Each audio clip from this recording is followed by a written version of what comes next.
Could you tell us since when you're in business and what is exactly that you do? Our company basically started in 1999. Started with our first branch, which was Al Bawasal. Okay, it started here in Dubai. And then in 2012, we opened our branch in Dafza Freezone. And since then, we've been growing and in more other countries and more other branches. Basically, as a company, we're focusing on the technology devices and everything like Apple, Xiaomi, Samsung, and also the accessories, GBL, SanDisk. Could you tell us how 2021 has been different to 2020? 2020, I think it was a bad year for everyone, but the tech companies like us, and there was more demand on the iPads, laptops for schools, everybody's staying away. So it wasn't that bad, it was great, but we were working away from home and everything was manageable. It was a good year, but even 2021, the companies started releasing new devices, which was actually good, and we saw more demand this year than last year.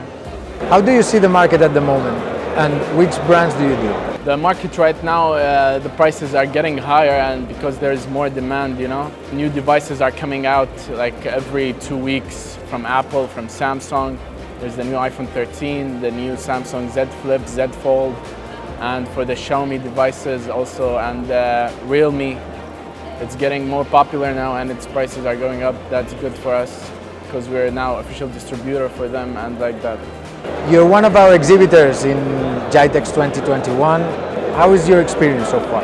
The gsmExchange event at gitex was really great and beneficial for our company because we got to meet new people here, more customers, suppliers, everything. It was great. What is that intrigues you from the industry and keeps you going on? In this industry, we always meet new people from other countries, and yeah, it's just a great industry that hopefully will stay in forever.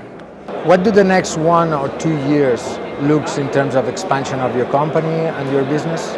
In terms of growth and expansion, since 1999 we've been growing, and even in the next 2 years we'll keep on growing as this industry grows. Hopefully we'll stay at the best we're at like we are now.